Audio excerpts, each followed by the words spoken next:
আজ শর্টকাটে একটা রেসিপি বানাবো। আজকে রেসিপিতে থাকছে চিংড়ি মাছের মালাইকারি। কড়াতে সর্ষের তেল আর ঘি গরম করে এর মধ্যে পেঁয়াজ, আদা আর রসুন দিয়ে ভাজা ভাজা করে নিচ্ছি। রান্নাটা খুবই সিম্পল ভাবে করব, তার জন্য দেখো এখানে টক দই নিয়ে নিয়েছি, দইটা ফেটিয়ে নেব। আর এখানে একটা মশলা বানিয়ে নিয়েছি, তার মধ্যে রয়েছে কাজু বাদাম আর একটুখানি পোস্ত, মিহি করে গুঁড়ো করে নিয়েছি, জল দিয়ে পেস্ট বানিয়ে নেব। পেঁয়াজ, আদা, রসুন ভালো মতো ভাজা হয়ে গেছে আর তেলও বেরিয়ে এসেছে।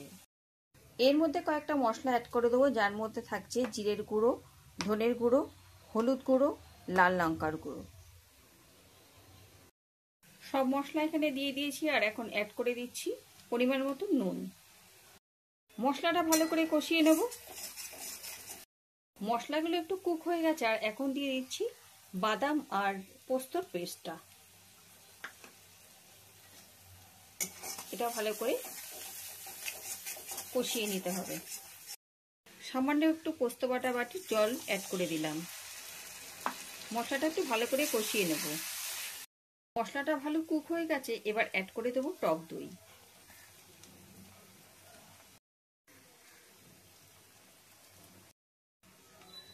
একটু ভালো করে মিশিয়ে নেব।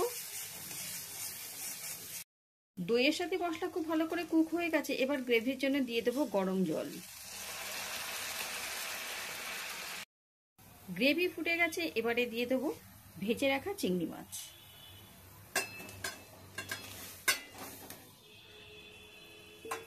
একটু নাড়িয়ে সিদ্ধ হতে দেব। ঝোলটা খুব সুন্দর করে ফুটে গেছে, গ্রেভি ঘনও হয়ে গেছে, এবারে দিয়ে দেবো নারকেলের দুধ। দেখো এখানে নারকেলের দুধ বানিয়ে রেখে দিয়েছি, এবার এটা অ্যাড করে দেবো।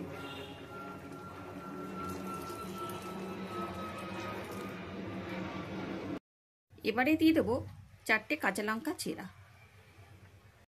এবারে টেস্টের জন্য দিয়ে দেবো 1 চামচ চিনি। এবারে সুগন্ধির জন্য দিয়ে দেবো গরম মশলার গুঁড়ো। সবশেষে দিয়ে দিচ্ছি 1 চামচ ঘি। ব্যাস, আমার কিন্তু চিংড়ি মাছের মালাইকারি একেবারে ডান। এবারে একটু চাপা দিয়ে রেখে দিই। দেখো আমার কিন্তু চিংড়ি মাছের মালাইকারি একবারে রান্না কমপ্লিট হয়ে গেছে আর দেখতে কিন্তু অসাধারণ হয়েছে। তোমাদের কেমন লাগছে অবশ্যই কিন্তু কমেন্ট করে জানাবে। আজকে এই চিংড়ি মাছের সাথে যদি থাকে গরম গরম সাদা ভাত, তাহলে কেমন হয়। অসাধারণ টেস্টের এই চিংড়ি মাছের মালাইকারি খুব সিম্পলভাবে রান্না করা হয়েছে। তো চলো খেয়ে দেখা যাক কেমন হয়েছে। এবার একটু ভাতের সাথে খেয়ে দেখি তো কেমন লাগে।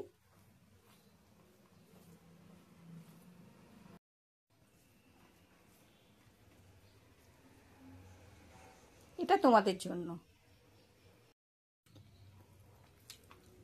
অসাধারণ টেস্ট, অসাধারণ। শুধু মনে হচ্ছে গ্রেভিটা দিয়েই খাওয়া হয়ে যাবে, এত ভালো লাগছে। আর এটা কিন্তু ভাত ছাড়া একদমই ভালো যাবে না। তোমরা যদি কখনো এটা বানিয়ে থাকো তাহলে কিন্তু ভাত বানিও, ভাতের সাথে কিন্তু দারুণ টেস্ট লাগছে। ঘি, গরম মশলা, তার সাথে নারকেলের দুধ মিলেমিশে একদম অসাধারণ একটা টেস্ট হয়েছে। তার সাথে তো গরম মশলা, মিষ্টি তো রয়েছেই, একটু মিষ্টি মিষ্টি হয়েছে ব্যাপারটা, খুব সুন্দর খেতে লাগছে। অসাধারণ টেস্ট, কিছু বলার নেই। তবে আজকের মতো এই পর্যন্ত থাকছে। আবার একটা নতুন ভিডিও নিয়ে আসছি তোমাদের সামনে, নতুন রেসিপি নিয়ে আসছি। কেমন লাগলো তোমাদের অবশ্যই কিন্তু তোমরা কমেন্ট করে জানিও। তো আজকের মতো এই পর্যন্ত, টাটা।